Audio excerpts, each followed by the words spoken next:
Hey there everyone, today's video we're going to be doing the fire alarm system verification. If you've been stopping by and watching my channel any bit recently, you would have seen that I have been working on and installing a real commercial fire alarm system in my house to replace the sad smoke detector situation that we had before, to install a better protection system in the house. And that's what I had done. We've had several videos on this project, but it's time to actually test out this whole system and make sure it all works exactly how it's supposed to. So there's a few things we got to do. We got to look for devices to actually activate properly, like pull stations and smoke detectors. It's somewhere up there. There it is. Smoke detectors. So make sure they activate the way they're supposed to, as well as make sure that they actually display the right things that they're supposed to. We have a bunch of addressable detectors, and we have some conventional detectors off of monitor modules. We have to check all the horn strobes and sounders for not only proper operation, but to make sure they recognize faults. If we put a ground fault on the circuit, if we do an open on the circuit, make sure it all is monitored the way it's supposed to be, as well as go around and make sure we have a good volume. Now, this is a retrofit system in an existing building where we were somewhat limited to where we could just pop devices in. So if we don't have perfect volume, it's not going to be the end of the world, as this is a retrofit and is already better than what we had before, but we will see how close we get. Along the same lines as making faults, we have to make some faults on the SLC loop to make sure all of the isolator modules operate the way they're supposed to. We also have a duct detector that needs to be tested. And yeah, so we've got a lot of work ahead of us here, and it should be fun. I was going to actually borrow our solo testing equipment from work to do this, because I thought that might be cooler. But there's not that many devices. Anyways, guys, let's get started, and maybe we can put the system into walk test here. Not sure how we'll actually find out that's coming up as the right device, unless we can go back and look at it each time. We'll have to see. I'm going to start by putting the system into walk test here and seeing exactly what that gets us. I think we can just use the level 1 programming. We might have to, because some options it actually won't give you with the level 2. 6, walk test. Press enter to start.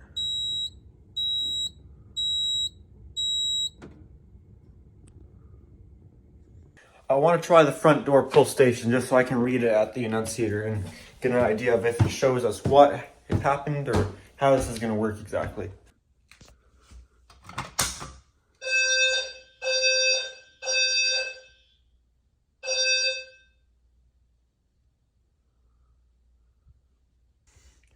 Okay, that was our first point. By the way, with Notifier devices, or OnX series, they actually will regularly pull red when in walk test and turn green once tested. They actually do the opposite. I wonder if we can scroll through here and see which devices, or if it won't let us. Okay, maybe it will at the panel. It doesn't seem to want to tell us what we did. I have the sheet of everything. I programmed exactly everything to the address. And so far, from the few devices that have been set off, everything's been fine.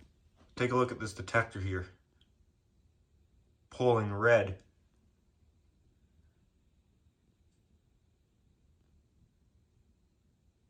It also tells you what address. So you saw it pulled twice there.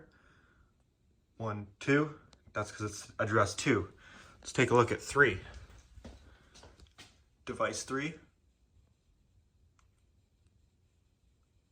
1, 2, 3. If we shut the light off here, we can probably look at the highest address, which is, I believe, 13 or 12. 1, 2, 3, 4, 5, 6, 7, 8, 9, 10. Oh, maybe not.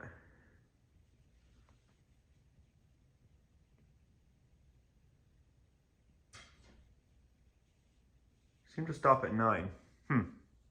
Anyways, let's continue with the basement devices. Let's set this guy off in here. I'm using this solo stuff. Again, I don't really like this stuff as much. I like the smoke check, but I guess I'll give it a second chance. Can't even see it.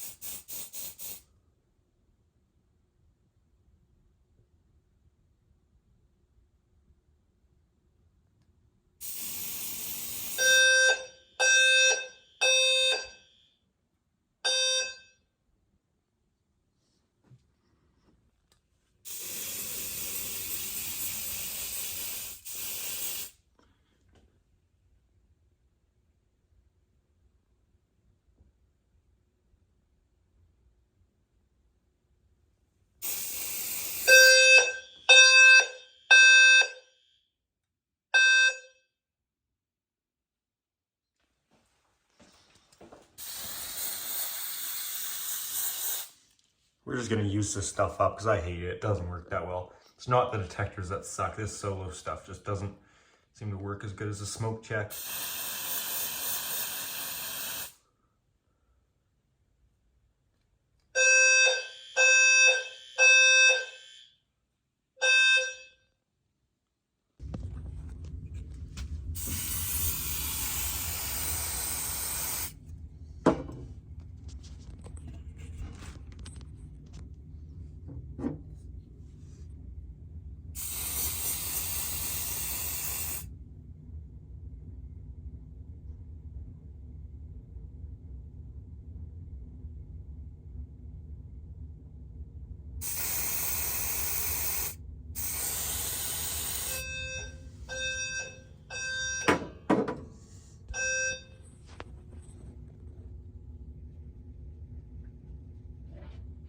Okay, I'm gonna do this duct smoke here. Now, on this installation, in the installation video, you would have seen I actually put it on the return duct, which at first I thought it didn't matter. Well, at first, honestly, I didn't think about it.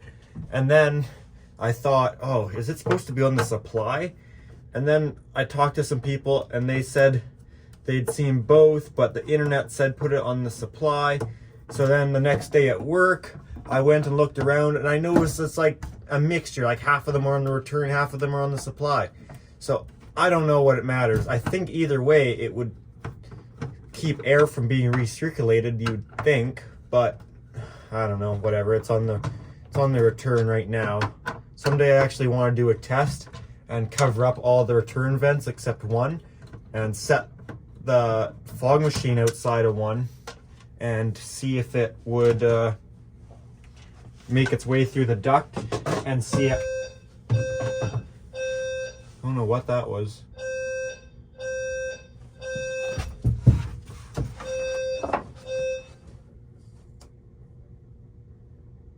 Oh, is it testing the tamper on this?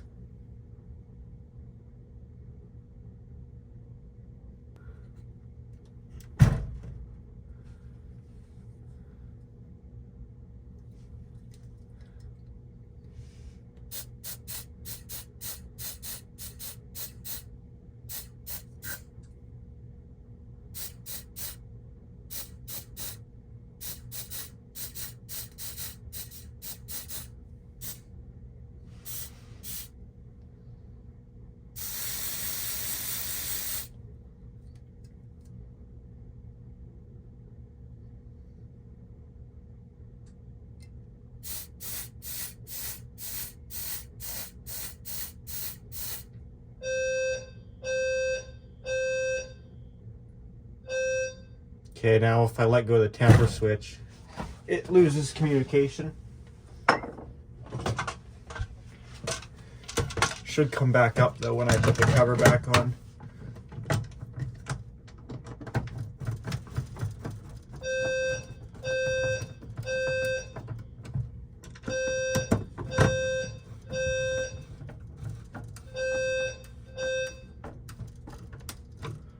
I don't know what the deal is with that. Maybe that's normal.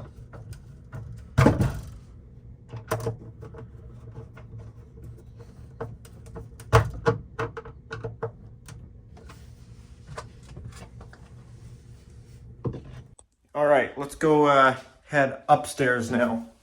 This one's a ways away. This one might take a lot of smoke to set off, but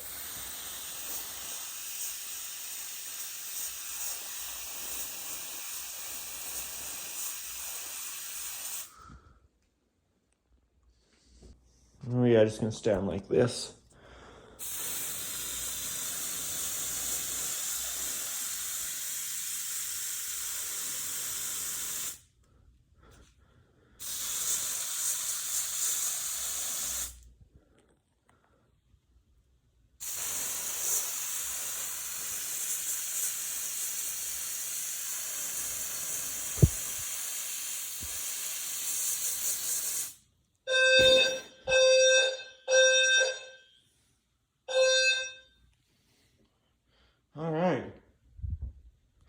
Ayla? That took a lot. Notice how Jackson doesn't care about these fire alarms? The low frequency doesn't bother him. I don't think. He's not freaking out.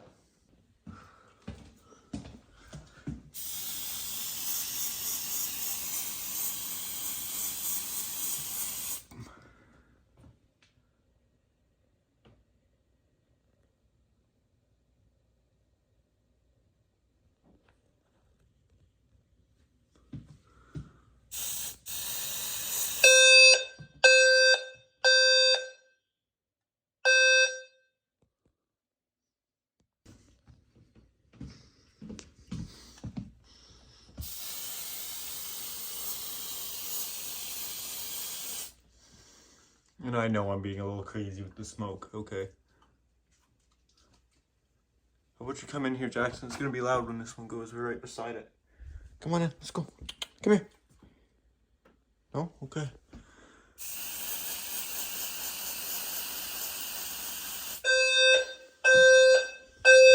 See, that's not so bad, is it? Yeah, that's where it's coming from. It's alright though. No.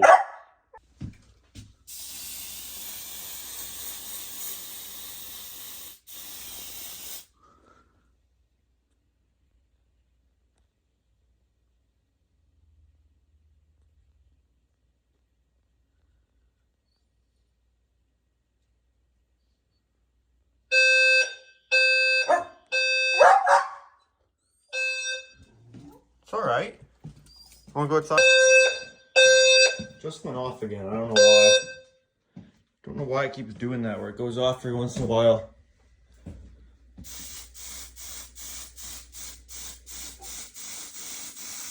This is the one in the office here.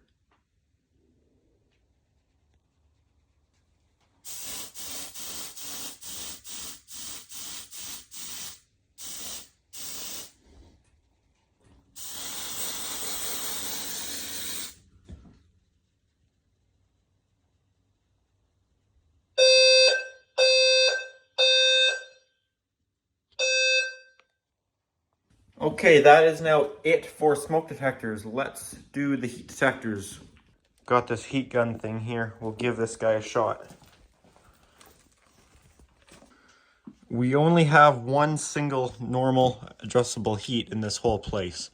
The rest of them are conventional.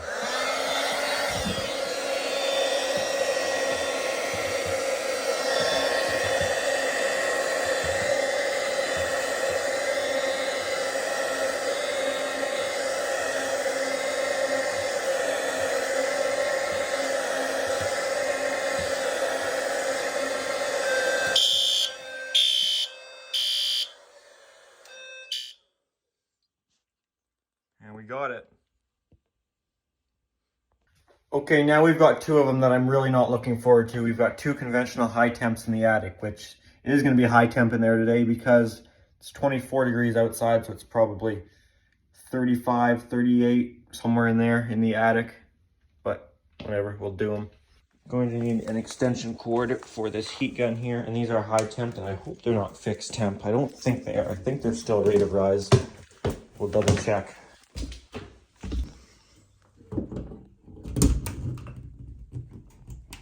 Stupid tamper-resistant plugs.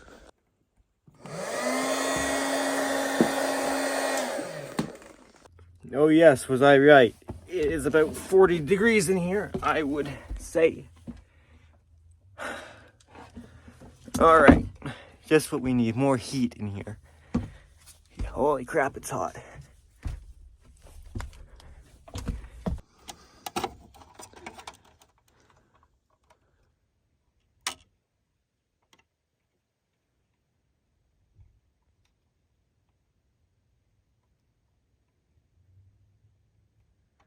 Okay, I guess these are fixed temperature. I thought I got rate of rise ones too, crap.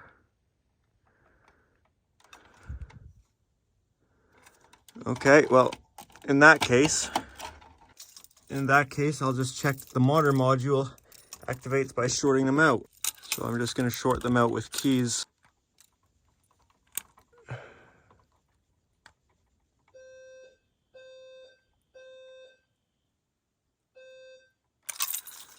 Okay, that went off. This is horribly hot.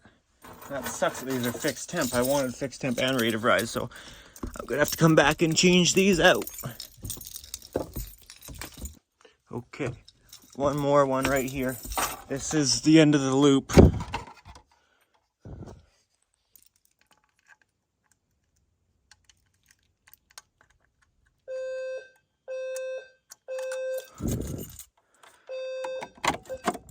That was a big mistake. Putting in fixed temp, I thought they were fixed temp and rate of rise. That sucks. I'll have to come back and change those. That kind of pisses me off. Oh well, what can you do? Guess you could get it right the first time. Anyways, that monitor module is activated, so it does set them off. I think that's a winter project to come back and change those out if I ever do, because it is too hot up there right now. Okay, that has all but one smoke detector tested. I have one left here in this bedroom. Almost forgot about this one.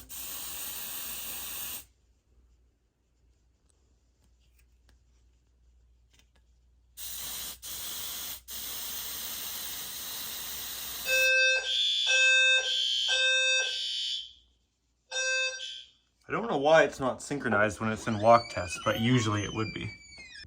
That is every point tested. I don't know if it'll let you look into the history of it.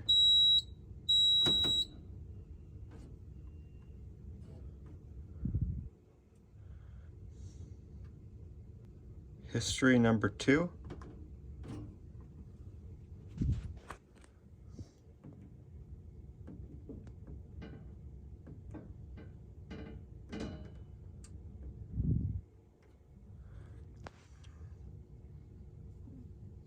Okay, perfect. So it does recall them, I think.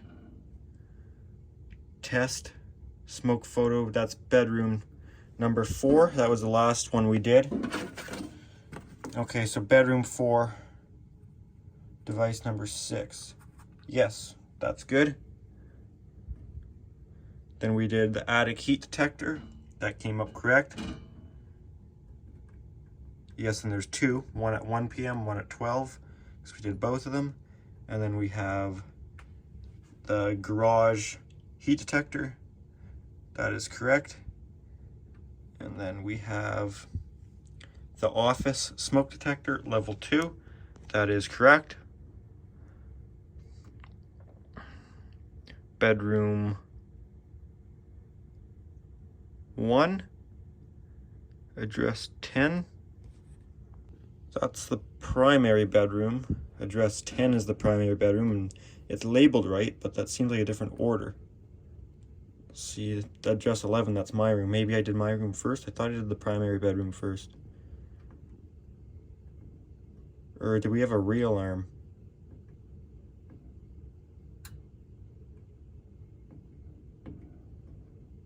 Okay, bedroom 1. Yeah, bedroom 1, okay, bedroom 1, level 2. Bedroom 2, that was mine. So that's the right order. And then bedroom 1 went off again. Yes, bedroom 1, bedroom 2, bedroom, okay, re-alarm, that's it. Okay, that was throwing me off there. Hallway level 2, yes, that's right. Device number 3, hallway / living room. No, that's the wrong level. Upstairs hallway smoke, device 8. Device 8, yes. Stairwell, device number 9. Yep. Invalid reply on the duct, yes, and then we should have it going off. HVAC duct, device number 7. Duct smoke, yes. Invalid reply again. Furnace / fire panel room, address number 1. That was that guy up there. So yes. Laundry room, device number 4, that is correct. Living room, hallway / living room, level 1, device 3, that is correct. Then we should have device number 2 in the bedroom. Yes, bedroom number 5L1. And then we have pulse station main entrance. Yes, that is correct. Acknowledge system walk test. And then just the whole history of it. So yeah, that is all correct. Every point checked out and activated how it was supposed to and came up as what it was and properly displayed. So that is good. I don't have the tools to do a battery load test on this panel, and I believe they've actually changed the regulations on how you're supposed to do a battery test to something really stupid from what I've heard. But I can tell you from a calculation, these are correct. 18 amp hour, I think, is the minimum you're allowed to put in a 320. And I believe if you do a calculation, because I've done one once, like a long time ago, I should have probably done one again, but I believe 18 amp hour not only is the minimum for this panel, but would be large enough to sustain this panel with its current draw. It would sustain this panel in standby for 24 hours plus 30 minutes in alarm. I'm going to check our isolators for proper operation, and then I will start doing the Audible walkthrough check. So this is pretty easy. I know with the first floor here, these are all on the first floor SLC. So is what I'm going to do here is I'm going to short out our SLC, which may seem like something you shouldn't do, but it's completely fine, I assure you. When I short these together,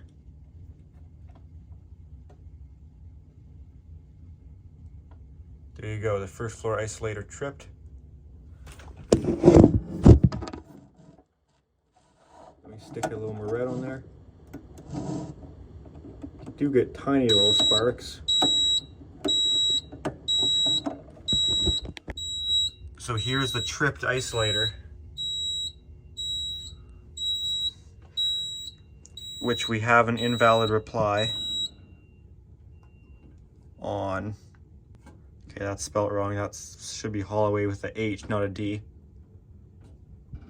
That's address number 4.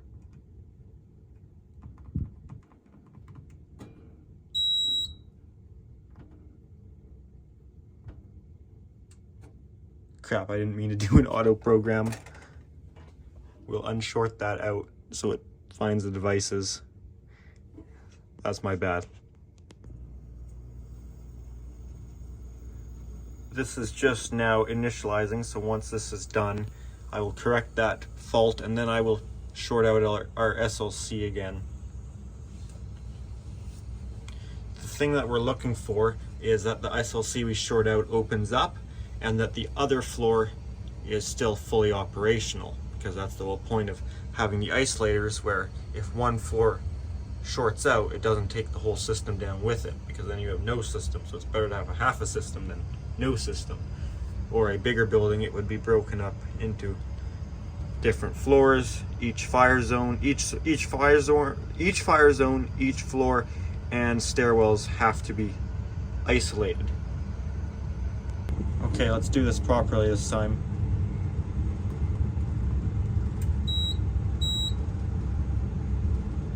Two, not one.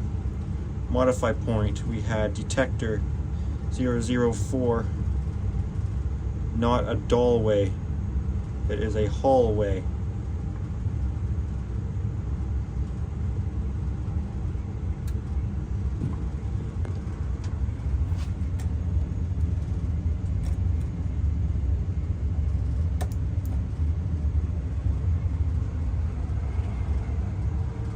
We should have some troubles roll in here,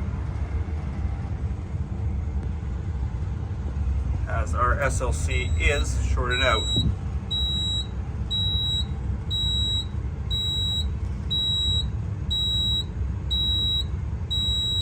As long as everything comes up as level 1, that's good.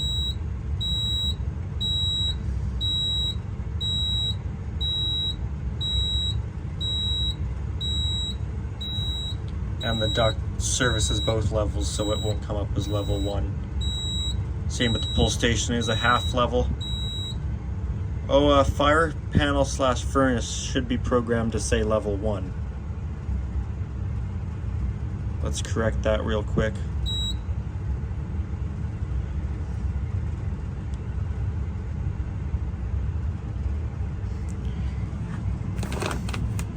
furnace room is device number 1.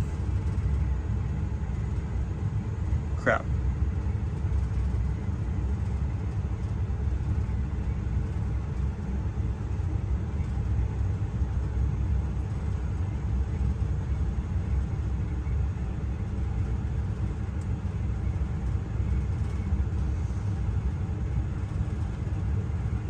Okay, maybe that's why I didn't, because it doesn't fit. Whatever then.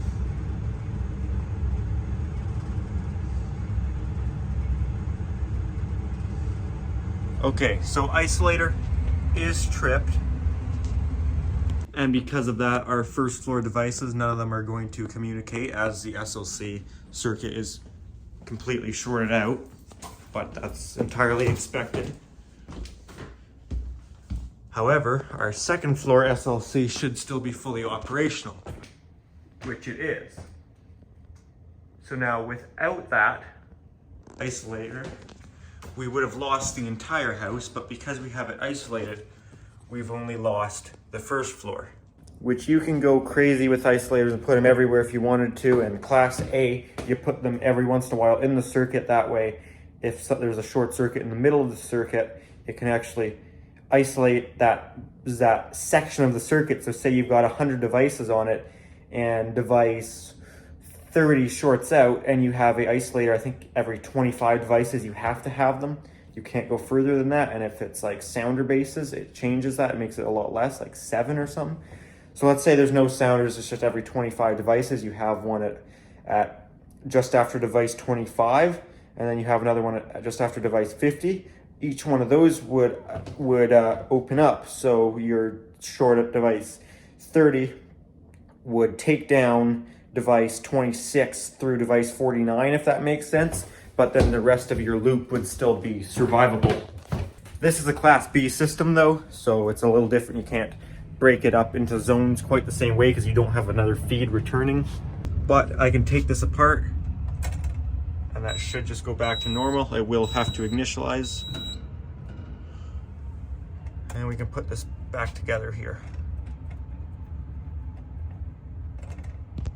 You can see these are now, once again, polling as they should. Okay, I'm going to try and trip our second floor SLC circuit now. This is the very last device on the circuit, not that it really matters. Anything should do. I'll see if I can somehow get this under here. That should have it shorted out. I know it's got it shorted out because none of our other devices are polling, which tells us we've taken down this entire loop. What's going on there, Ayla?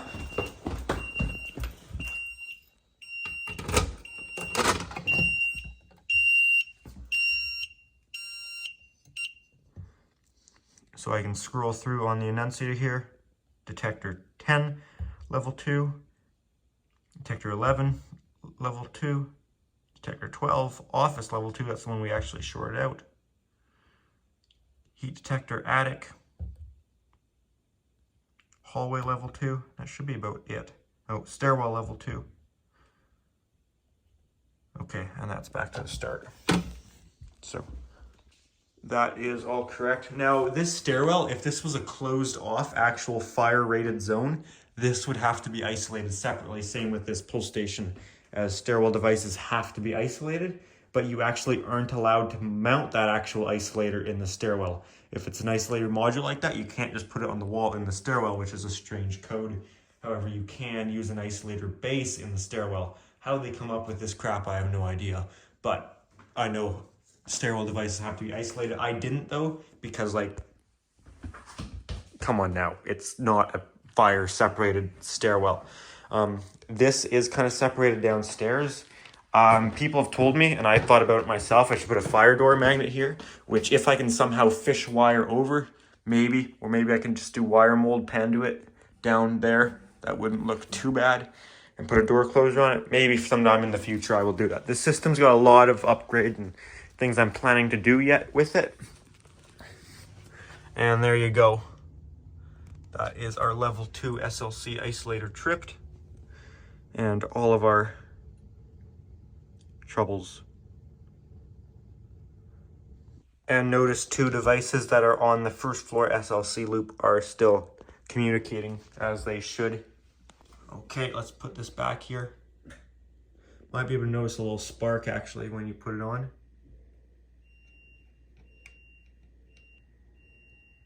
No, nothing really on this one.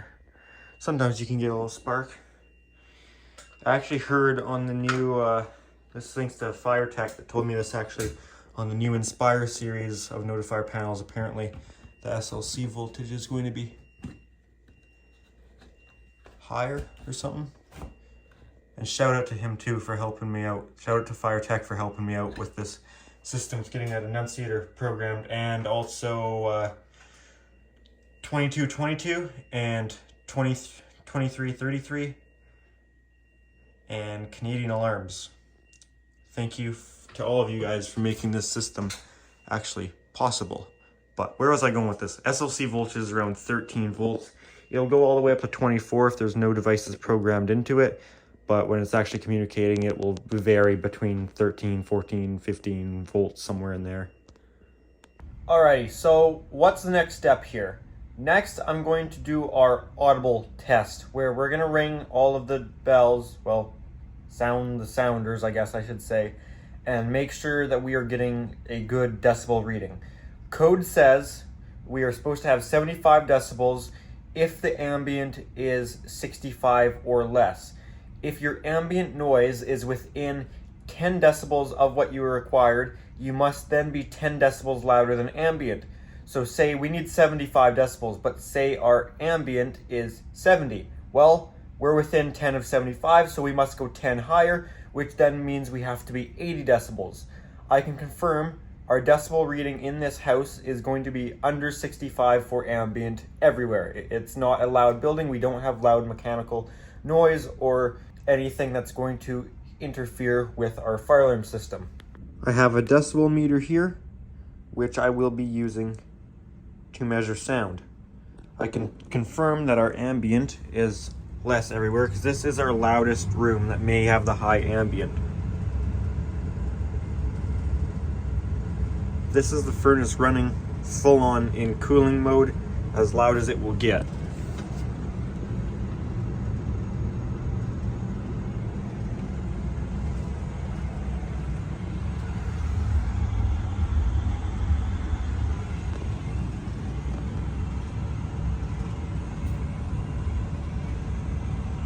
You can see we are under 65 decibels.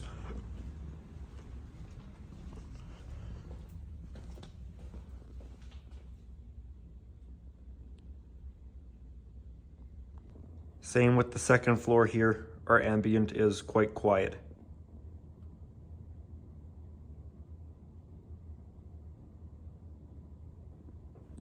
I'm going to shut this garage door here because I have this horn in here. I don't want this interfering with my volume out there because the door is open. I'm going to shut this bedroom door and I'm going to hit drill. And let's head around and make sure we get 75 everywhere. I don't think we are in here actually.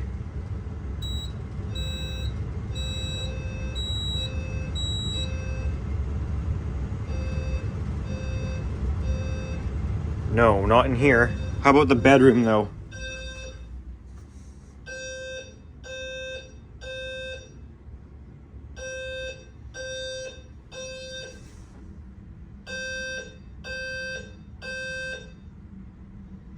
We're close, not quite.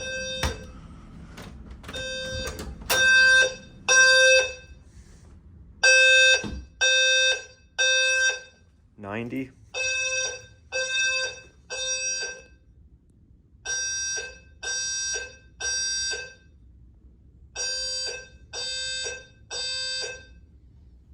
Around 70.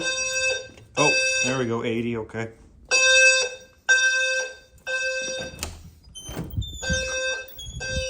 How about this bedroom?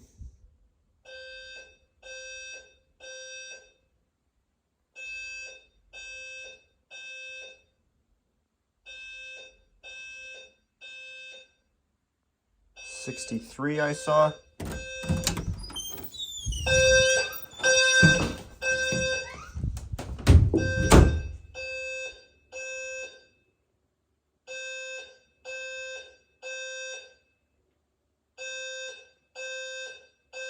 63 again.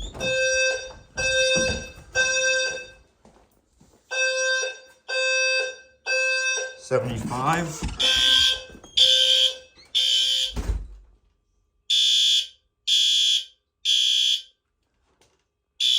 85.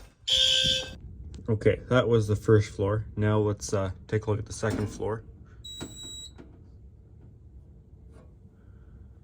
Okay, you guys, I'm gonna do the second floor now. Do you want to go outside so you don't have to hear it? I know you don't care, but your brother does. Okay. Okay, Jackson, I'm gonna ring the bells. By the way, reason this is so orange is this is being recorded August 20th. So if you live in my province, you would know what's going on. Half of Kelowna is burning down right now. So anyways, let's do a decibel test again. Don't want this piezo interfering with it. 80, that's good.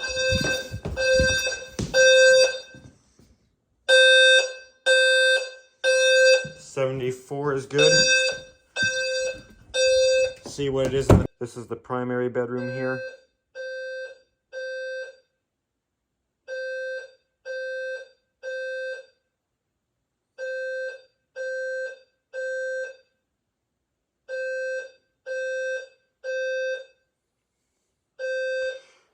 $62, I think I saw it get up to.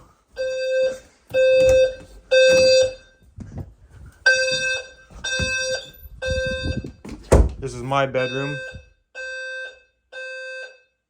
74. 80. See, the problem is it's doing temporal.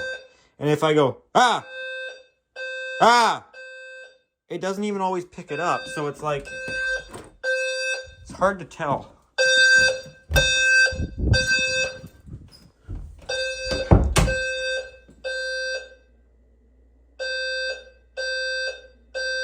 I'd say it's good.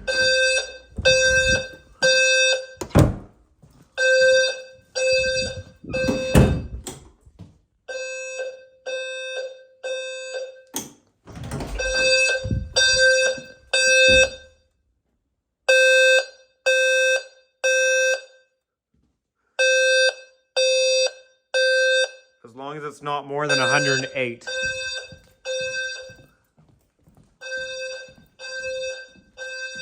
See, here's the problem. I don't know if you heard me back there. I can tell it's loud enough in the bedrooms. I'm telling you it is. But this does not pick up temporal coding that well. Hey, low frequency sounders are supposed to wake you up, dog.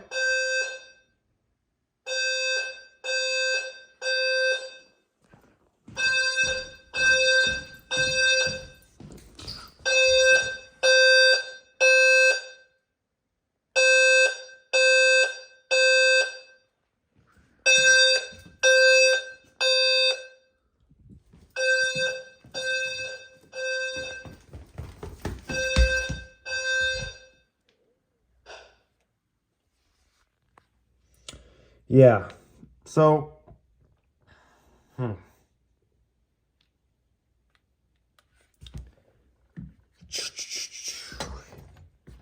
Is it loud enough according to the decibel meter? No, most of the bedrooms need to be louder. But, oh boy. See, here's the deal. I'm not just trying to say this to save me money. Like, if it's not loud enough, I'll gladly fix the issue. But I genuinely I'm not concerned about it. It seems like genuinely it's loud enough to me. It's, I think the meter is struggling to pick up the temporal coding. I really think that's the problem. I think if we were to switch to continuous, which I don't exactly feel like doing right now, I think it would be fine. And like I said, this is a retrofit. I wasn't necessarily expecting to get proper decibel coverage. We didn't before. This is already much louder than the high frequency 3000 hertz smoke alarms. So already this is better.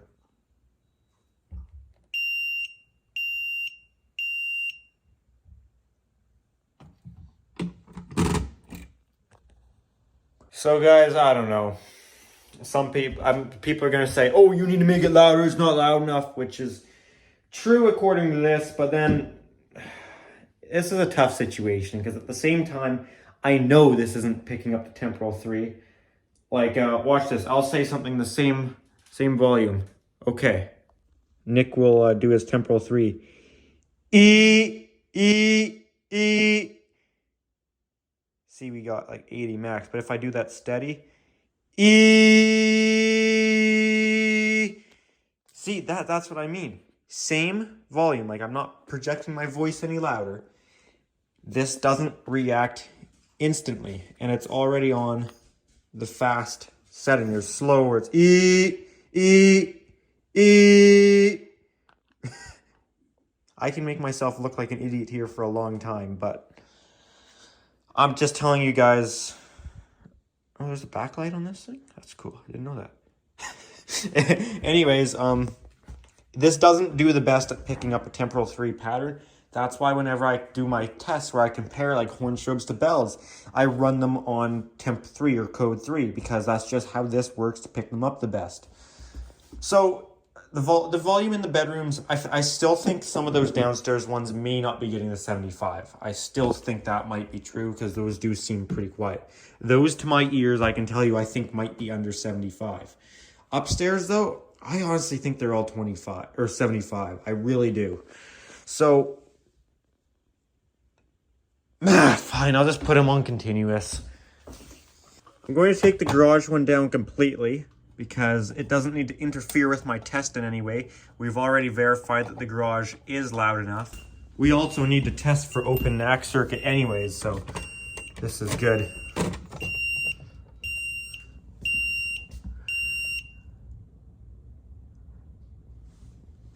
Except their NACs are labeled incorrectly. That came up as NAC 1 level 2. Instead of reprogramming it, it's a simpler fix.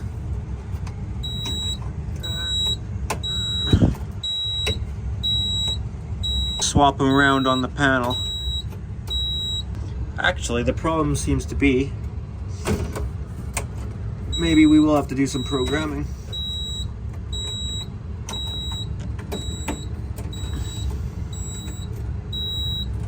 I just hit drill and only NAC 2 is plugged in, which is upstairs.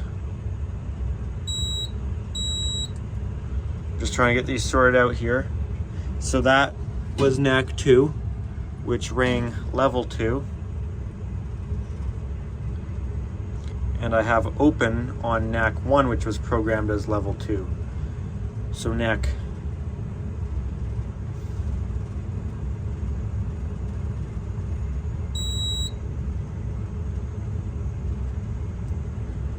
point, modify point, output number 2 is horn circuit NAC 1 level 2. That is correct. But then output number 1 was also called level 2, which it's not. It's level 1. And that was all of our problems right there. So whether I plug this in or not, it shouldn't make a difference.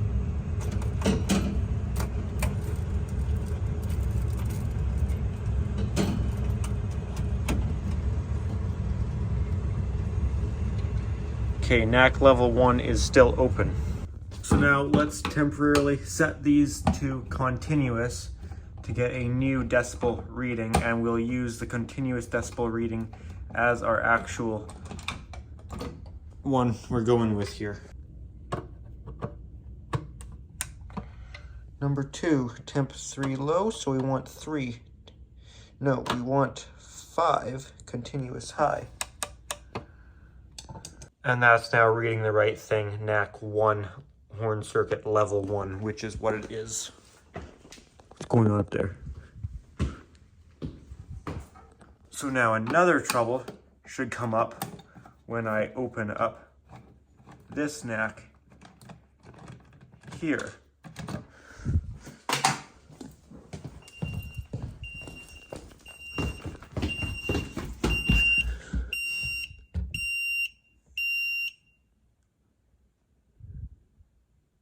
There, neck 2, level 2 as well.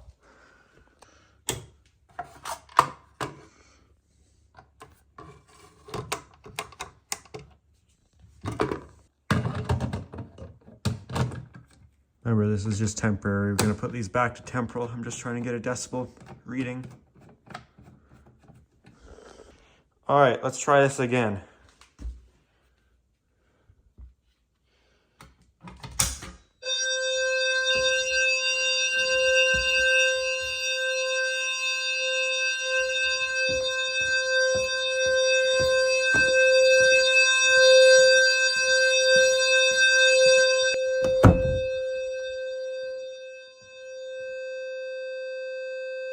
There you go, 75 in the bedroom.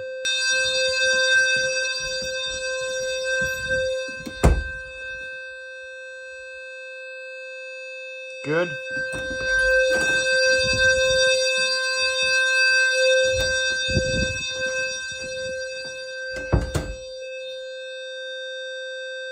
Good. That's loud, holy crap. Furthest point away in the house.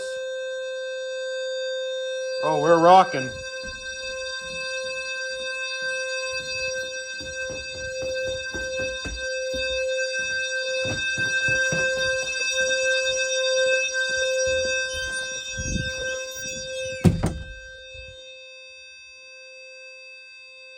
$65, we're a little quiet in this bedroom.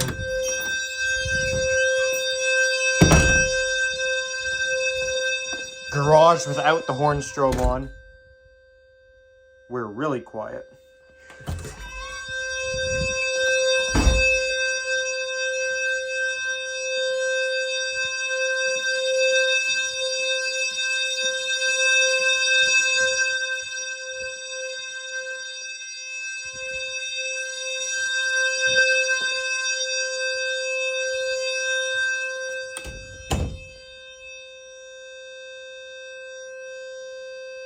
Around 70, so we're a little quiet in this bedroom too.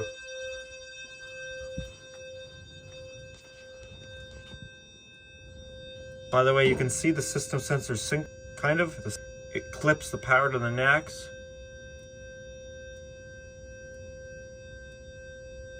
You can hear it too, actually.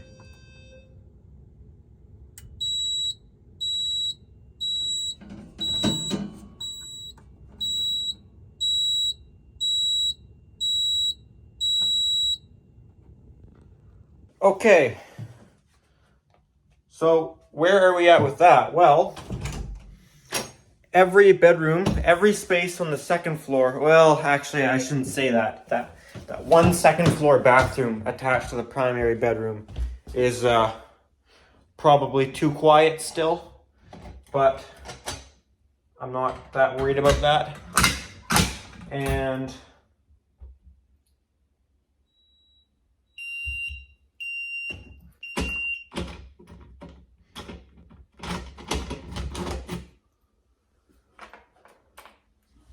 yeah, so I'm going to set these all back to temporal 3 now.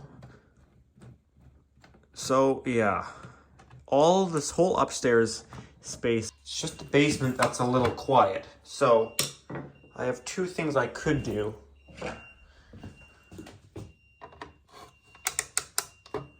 This also checks off our open circuit protection is working.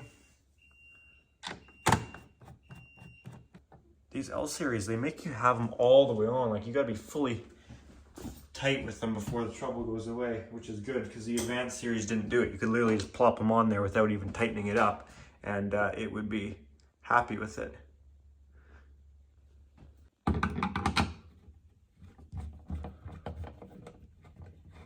This one won't come up with a trouble because this NAC's already in trouble.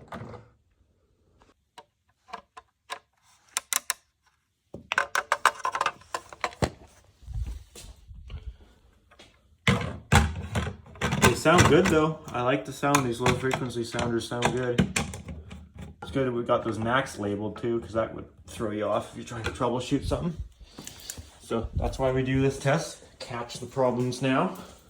So I'm not saying I'm perfect. Obviously I'm not. I've made mistakes while programming. You've seen that with the dull way or whatever I call the hallway. This one we'll leave on temp 3 low. It should be set to. Yep. And at some point I am supposed to have end of line plates on my devices. I'm not sure if you need end of line plates. I know that's a Canada rule. I think, but I'm not sure if you need them on all circuits or only if your circuit has more than one devices on it. Because like for this one, it'd be easy. I just drop down below this device on this wall here, put my end of line plate, and that's fine. But then upstairs I have to cut into the wall and fish it down. But there's only one device on the whole circuit anyway, so I'm wondering if I even require it. And I know we weren't counting it, and we're indeed not, but I am saying this device being in here may give this bedroom a little bit more volume, because this one was a little quiet. And this one here isn't actually being used as a bedroom right now. It's like a guest bedroom that never actually gets used. And it is also a little quiet. So I've got some options here. First off, I don't even know if I'm going to rectify the situation, because you gotta look at it from my perspective. It's a lot more money. It's more work. For what? It's not actually required. This system's not legally required to be here. This house is grandfathered in. This whole house is legal if I have one smoke detector per floor. Obviously, we've gone above and beyond, but that's just the rule because that's all we had before. So, do I really care about 2 bedrooms that aren't loud enough? I don't know.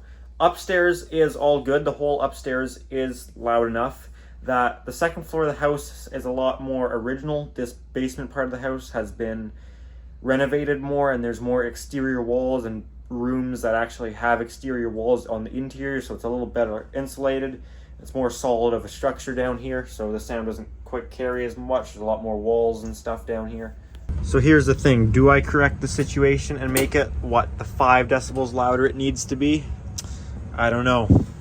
I haven't decided yet.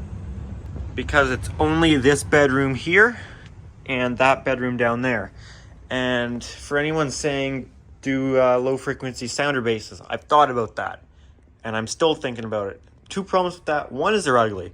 I'm sorry, system sensor, your sounder bases are not nice looking. They're ugly. Sorry about that, but that's just my opinion. I'm not a fan of the look of the sounder bases.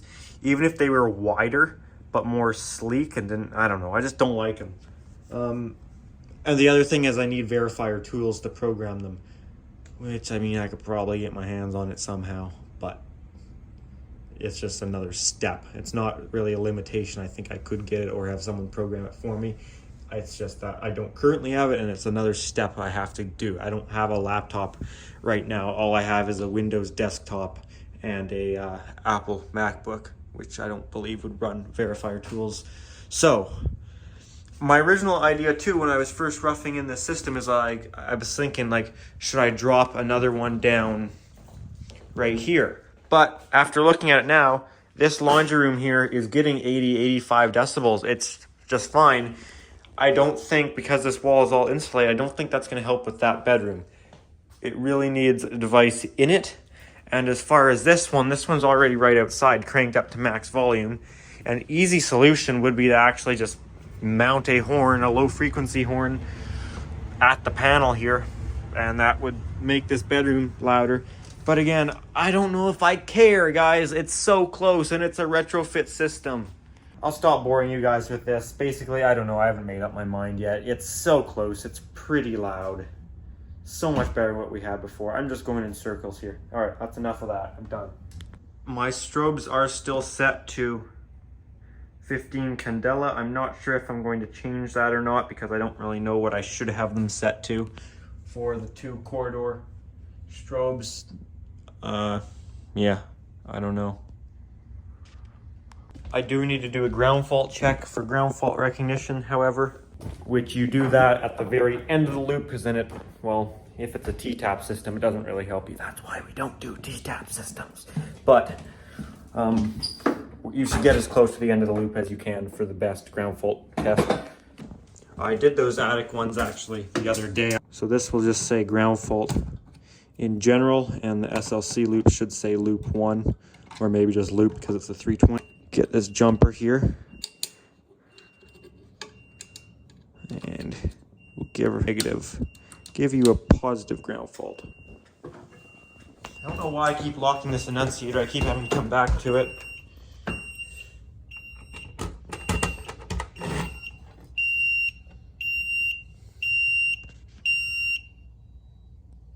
Okay, ground fault.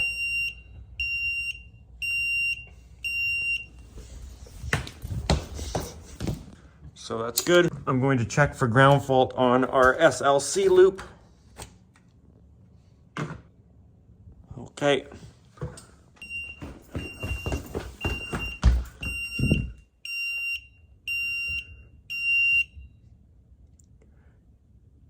We have trouble in system ground fault loop 1 and our device.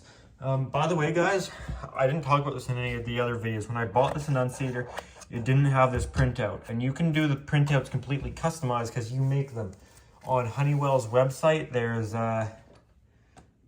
a program that you can run. I learned this too, that it's only on Windows, but it's called Labelies, I believe. Labelies, something like that. And you can select the annunciator. It shows you all the different type of annunciators and displays that Honeywell makes, different control panels and annunciators, anything that has a paper insert, and you completely design them, and you can change what they say. Like, for example, this usually would just say drill, but I customize it to say hold 2 seconds, just like the panel, because you have to hold it for 2 seconds.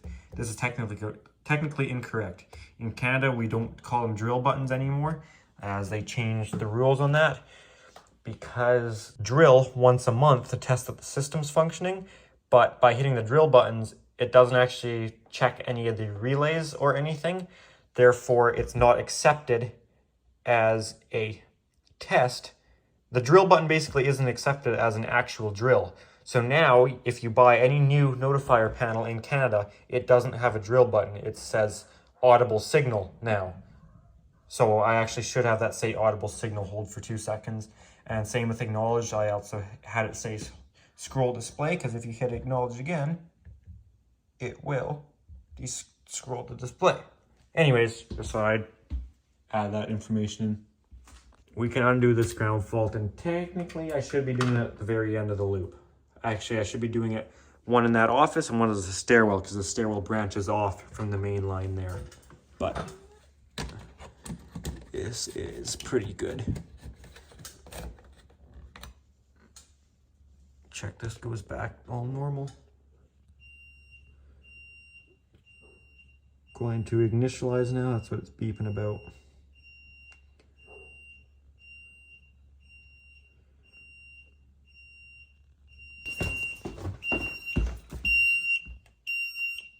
Crap, I think I just hit reset instead. Oh well. Okay, we'll check our basement SLC circuit, which the detector in here is the very end of line, but I'll do it all here. Next, we'll check our basement SLC for ground fault detection. If we can, there you go. That should give us a ground fault again. Your troubles. Oh, I don't know which one's closer.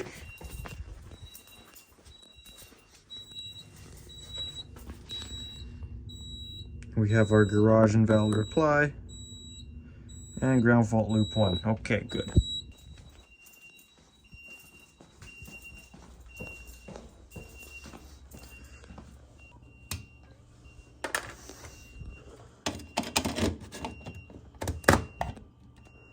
Okay, we'll put a ground fault on our NAC 1 circuit down here then. I know this isn't as exciting anymore, but it's part of the verification you're supposed to do.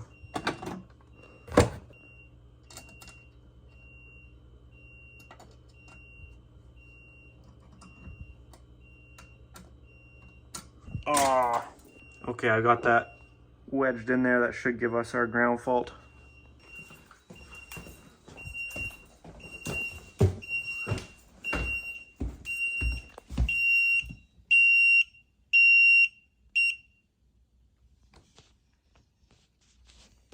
Should be a ground fault here too.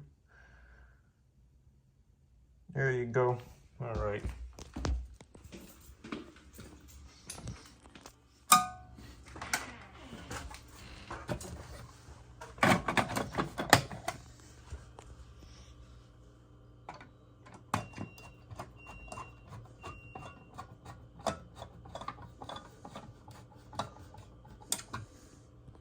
Well guys, that's about as much as a verification we can do. I already know the panel runs on battery backup fine, and we know it comes up with battery trouble fine, so that's all good. So that's where I guess I'm going to end off with this verification.